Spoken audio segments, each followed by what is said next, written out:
c'est parti pour un troisième tournage, toujours le même jour. Bon, si je craque, il va falloir me pardonner, mais on est reparti pour une nouvelle vidéo.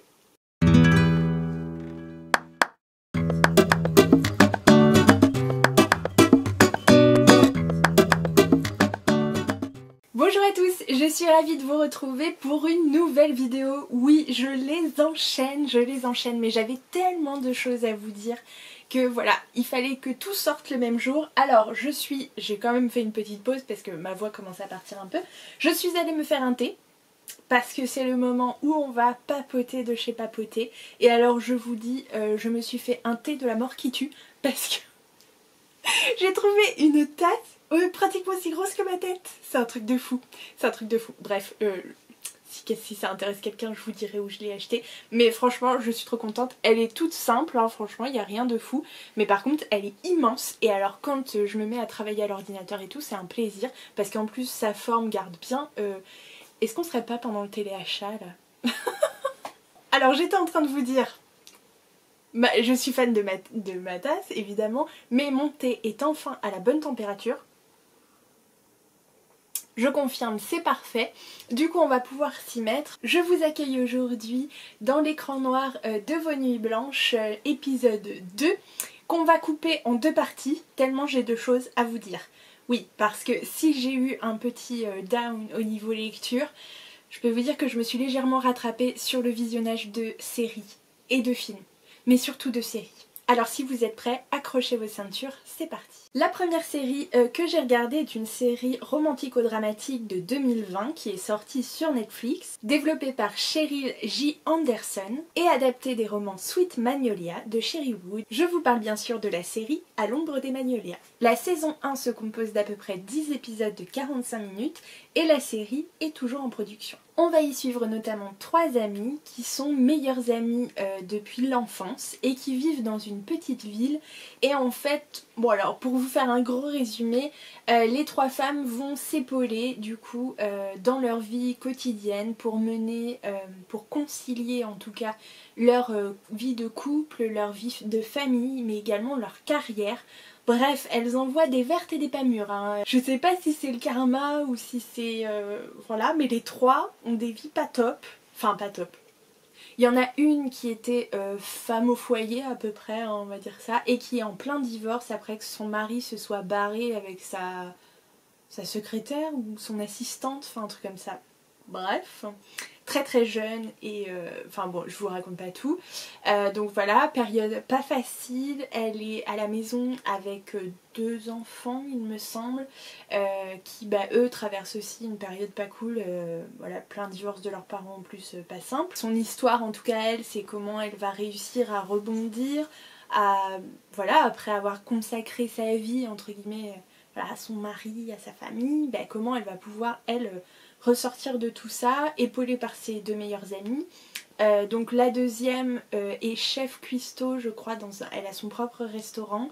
Elle est séparée du père de sa fille je crois depuis un moment.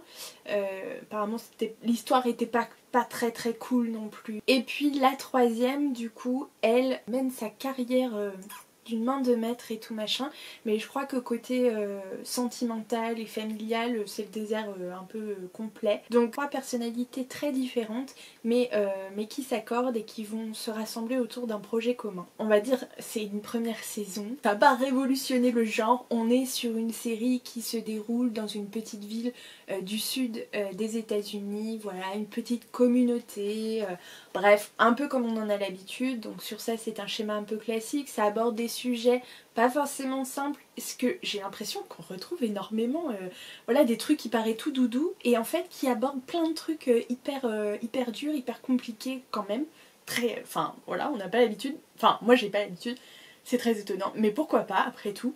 C'était une petite série sympa, j'ai beaucoup aimé le côté sororité, enfin vraiment amitié très prononcée malgré les humeurs des uns et des autres, les différentes personnalités, les différents choix de vie, enfin voilà, mais toujours dans cet esprit de quoi qu'il quoi. Bon, Petite série, voilà, tranquille, sympa, pas ouf mais sympa. Alors la deuxième série dont je voulais vous parler, il s'agit d'Au fil des jours, qui est un sitcom en fait, adapté d'une série éponyme de 1975.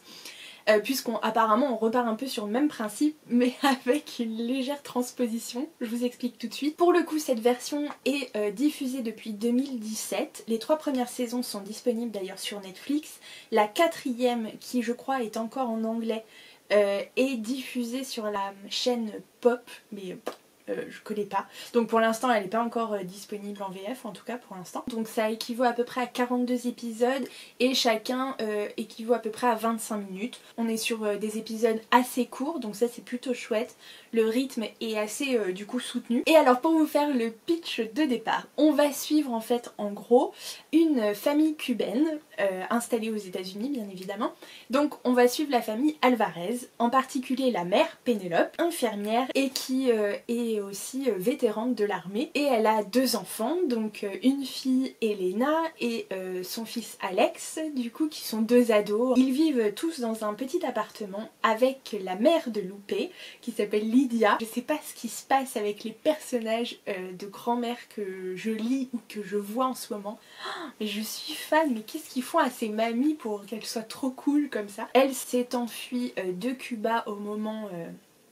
vous savez, de l'histoire avec Fidel Castro, blablabla. Bref. Et du coup, c'est plus ou moins des immigrés depuis. Donc voilà, il y a vraiment une espèce de communauté cubaine. Enfin voilà, les familles vivent ensemble. Il est hors de question de laisser les parents à la maison de retraite. Ou enfin voilà, vraiment, ça n'est pas dans la tradition, enfin ça n'est pas dans l'esprit.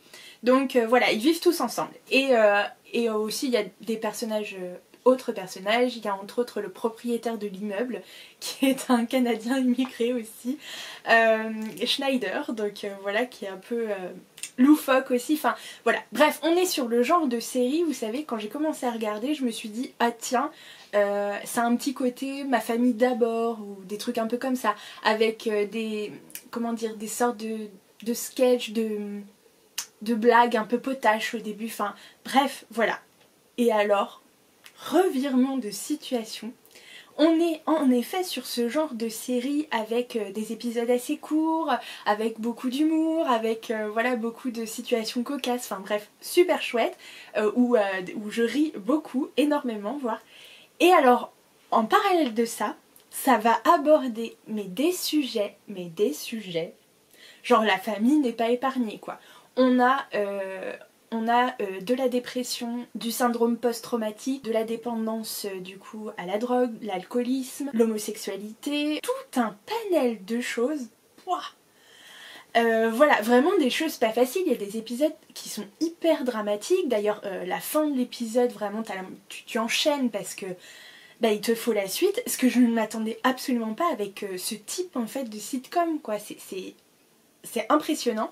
Et alors en plus, moi ce que j'ai particulièrement aimé, au-delà de ces différents thèmes abordés hyper importants parfois, où c'était... Alors, je ne parle pas de la façon de le traiter plus ou moins bien en fonction des gens, ça vous le verrez par vous-même, mais j'ai trouvé important d'aborder toutes ces choses. Après, ça fait beaucoup, mais du coup pourquoi pas. Et après, au-delà de ce côté sitcom avec humour etc, avec des personnages mais totalement ouf, le côté cubain avec cette ambiance, avec cette musique régulièrement, cet esprit communautaire etc qu'on retrouve. Pour le coup, j'ai bouffé les 3 saisons comme ça, vraiment énorme. J'aime bien ces petites séries, je sais pas, ça me rappelle un peu quand j'étais plus jeune, on regardait Nounou d'enfer ou Ma famille d'abord, ou des trucs comme ça, enfin voilà, hyper tournés autour de la famille. Et ben j'ai trouvé ça super chouette de replonger dans une série comme ça, mais du coup qui aborde des choses voilà, pas simple, avec un côté quand même un peu drama et tout. J'ai trouvé ça très intéressant, donc j'ai franchement hâte de découvrir la 4e saison, et je vous invite, si vous ne l'avez pas encore vue, à la découvrir parce que c'est vraiment des moments chouettes. Et alors moi, gros coup de cœur pour la grand-mère. Oh, mais je suis fan de la personnalité, elle est tarée, elle est vraiment totalement tarée, c'est une femme fatale mais elle a un côté hyper comique. Bref, enfin, les gens qui sont drôles malgré eux, moi ça me fait tordre, donc j'adore. Et vraiment, en plus elle est très dramatique, elle est très... Bref, j'ai vraiment gros coup de cœur. Alors au niveau de la période de Noël, j'ai découvert la série sortie sur Netflix en 2020 qui comporte 8 épisodes d'à peu près 25 minutes je crois. Je parle bien sûr de Dash and Lily. Alors cette série est adaptée du roman de David Levitan et Rachel Cohn. Donc j'ai découvert enfin cette mini-série qui est très rapide à découvrir mais très sympathique. Vraiment, si vous n'en avez pas encore entendu parler, alors là... Vraiment chapeau parce que tout le monde en a parlé. Je ne ferai pas exception à la règle, j'ai beaucoup aimé. J'ai trouvé ça très sympathique, très mignon. Pareil, on n'est pas sur une révolution hein, des genres, mais plutôt sympathique. On va suivre deux ados, donc Dash et Lily évidemment, qui vivent à New York. Entre autres, Dash est un jeune du coup dont les parents sont divorcés, qui déteste Noël. Voilà, les clichés, les machins, bref. Il déteste cette fête et tout ce qu'elle représente et du coup c'est un fan de littérature, c'est un fan de livres et pour la période de Noël en fait il a fait croire à chacun de ses parents qu'il allait passer les fêtes chez l'autre, ce qui lui permet de rester tranquillou bilou dans l'appart de son papounet à New York, seul à faire absolument tout ce dont il a envie et il va en fait débarquer dans une librairie dans laquelle il va découvrir un carnet rouge parmi les rayonnages et ce carnet en fait voilà par des petites énigmes, des petits défis, des petits comment dire, jeux de langage, bref, assez sympa, va lui amener à créer une correspondance du coup via ce carnet et pour découvrir en fait du coup qui est à l'autre bout. Il va être amené à réfléchir, à s'exprimer, à relever certains défis qui le sortent de sa zone de confort, etc. Et lui-même du coup va répondre dans ce carnet, enfin va entamer la correspondance et va lui-même du coup mettre au défi la personne en face. Et c'est super chouette et en face évidemment c'est une jeune fille, Lily, qui est très proche de sa famille, pour qui Noël du coup représente vraiment la plus belle fête de l'année. Voilà, elle a l'habitude de le fêter avec toute sa famille, etc. Sauf que ce Noël-là, évidemment, les parents se sont barrés à Pétarouchnock, le grand-père aussi, le frère lui est très occupé avec... avec ses copains du moment et Lily se retrouve un peu seule, donc bref. Et pendant ces différents épisodes on va suivre du coup la quête de Dash pour trouver la personne avec qui il correspond et Lily qui essaye de repousser un peu le moment. Bref, c'est très sympathique, franchement c'est voilà, c'est une série plutôt cool et à la période de Noël franchement ça tombait à pic. J'ai trouvé ça très mignon, j'ai bien aimé la fin, bref, c'était à voir. Alors la dernière série dont je vais vous parler aujourd'hui, c'est pas la dernière que j'ai regardée, mais on verra ça dans l'épisode suivant. C'est une mini-série américaine, donc sortie sur Netflix aussi en 2020. Oui, parce que si vous aviez pas compris, en fait j'ai écumé Netflix, hein, concrètement. Donc une mini-série sortie en 2020, composée de 7 ou 8 épisodes, je me souviens plus, d'à peu près en moyenne 56 minutes, donc là c'est des épisodes assez longs, qui s'appelle évidemment Queen of Gambit, donc la reine des échecs évidemment, et enfin là la reine des paris mais en gros c'est la reine des échecs, et du coup on va suivre en fait l'histoire d'Elizabeth Harmon qui est une orpheline, grand prodige en fait des échecs. Du coup c'est une histoire qui se déroule entre ses 8 et ses 22 ans a priori, donc entre les années 1950 et 1960, et cette série est tirée du roman éponyme de Walt Tevis, sorti en 1983 il me semble. Durant toutes ces années on va suivre la petite Elisabeth, voilà, dans une vie pas forcément toujours hyper simple, parmi des soucis émotionnels, des traumatismes d'enfance, des problèmes de drogue, d'alcool, bref elle va essayer de se hisser en haut du tableau en fait des champions d'échecs. Je vous avoue que j'en avais entendu parler pas mal, j'en avais entendu d'ailleurs beaucoup de bien, j'avais même entendu plusieurs personnes dire que ça leur avait carrément donné envie de jouer aux échecs, alors j'irai pas jusque là. Alors certes j'ai trouvé ça intéressant le côté des échecs, on nous donne pas mal d'infos de là, c'est pas en tuto non plus pour apprendre à jouer, hein, ne nous emballons pas, mais c'est vrai que c'était assez intéressant ce côté là. Il faut l'avouer, après de là à donner envie, non. Après c'est pas du tout le genre de série sur lequel je me serais arrêtée a priori. Je vous dis pourquoi, parce que la couleur de la série est extrêmement intéressante. C'est pas pour ça que je me serais pas arrêtée, mais voilà, l'ambiance de base, je la trouvais assez sombre, assez, ouais, presque noire. Et pour le dire, la couleur, vraiment la couleur de la série est très très particulière, mais vraiment un rendu magnifique. On est plongé dans les années 50-60. Il y a une sorte d'ambiance, que ce soit la couleur rendue, que ce soit les décors, les coiffures, les vêtements. Vraiment, ça rend très très bien et c'est une très belle série. Vraiment, au niveau image, top. C'est vraiment top. Il n'y a pas à dire, le jeu des acteurs est très intéressant. L'actrice qui joue l'héroïne principale est vraiment exceptionnelle dans son rôle, je trouve. Elle a ce côté un peu mystérieux, parfois un peu inquiétant aussi, je trouve, qui lui sied à merveille. Et vraiment, vraiment c'était chouette. Il y a pas à dire, c'était vraiment chouette comme série. Même si de base, c'est pas quelque chose vers lequel je serais allée. C'était vraiment sympa. Ça a pris des tournures parfois assez étonnantes et vu je vous dis, la couleur de la série, je m'attendais pas forcément à cette fin, mais c'était très bien, j'étais plutôt contente du coup. C'est pas quelque chose vers lequel je retournerai de sitôt, vous voyez, pour me sentir bien. Non. Non, non. Mais voilà, c'était plutôt sympa comme série. Alors je m'arrête là pour les séries et je vais finir sur l'unique film que j'ai regardé. Est-ce que j'aurais dû finir par ça? Peut-être pas. Parce que en fait c'est un film que j'ai regardé vraiment autour de Noël. J'ai regardé un film sur Netflix qui s'appelle C'est nous les héros. Donc c'est un film de 2020 réalisé par Robert Rodriguez et c'est clairement un film pour enfants. Alors vous allez me dire oui bah pourquoi pas, il y a des films pour enfants très très sympas. Je suis d'accord. Honnêtement je me suis surprise parce que je l'ai regardé jusqu'au bout. Bref, je vous raconte le pitch de base. On va suivre en fait un monde dans lequel des extraterrestres ont kidnappé tous les héros de la Terre. Oui, parce qu'il y a des super-héros. Et donc les extraterrestres ont kidnappé tous les super-héros.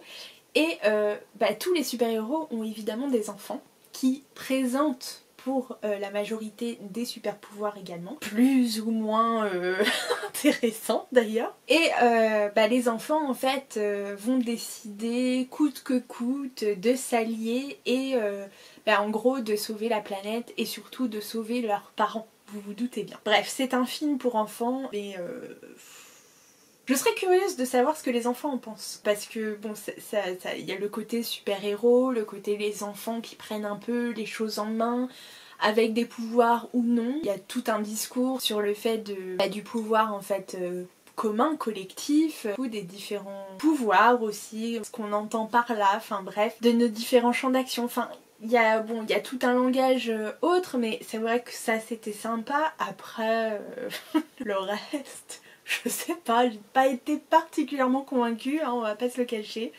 C'était pas un truc de fou, c'était un truc que j'aurais pu regarder... Alors ça n'a rien de péjoratif, mais vous savez les films sur lesquels vous pouvez tomber l'après-midi sur Gulli quoi. Voilà, ça aurait été un peu ça. Bref. Alors, bilan,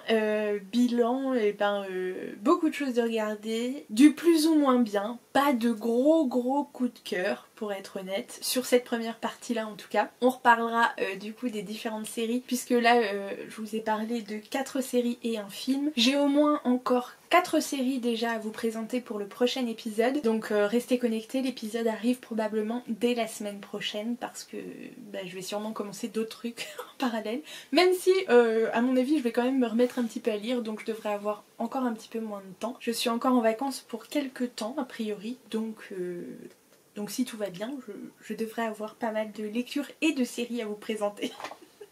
Voilà. En tout cas, j'espère que vous avez découvert des choses ces derniers temps plus édifiantes que mes découvertes à moi, parce que là pour l'instant, voilà. Je peux pas spoiler l'épisode d'après, mais bon, il y a quand même du mieux par la suite. Enfin, en tout cas, il y a plus de choses à en dire, donc ça va être cool. En tout cas, voilà. Si vous avez fait de belles découvertes, n'hésitez pas à me le dire en commentaire, ça me fera plaisir d'en discuter avec vous. Si vous avez regardé celle dont je viens de parler, n'hésitez pas non plus, parce que franchement, je serais curieuse de savoir comment tout ça a été reçu par d'autres que moi, parce que j'ai l'impression d'être un peu dans le brouillard et d'avoir du mal un peu à extirper du coup... mes sentiments vis-à-vis des choses, je ne sais pas. Bref, voilà, donc n'hésitez pas surtout. Si vous n'êtes pas abonné à la chaîne, eh bien c'est le moment, vous ne louperez du coup aucune de mes prochaines vidéos. Et voilà, si vous avez aimé le contenu, eh bien surtout pensez à mettre un petit pouce bleu, ça fait toujours plaisir, ça fait vivre la chaîne. Et surtout à laisser des commentaires parce que le partage, c'est la vie. En attendant, je vous souhaite une très belle fin de semaine, je vous fais plein de gros bisous et je vous dis à très bientôt.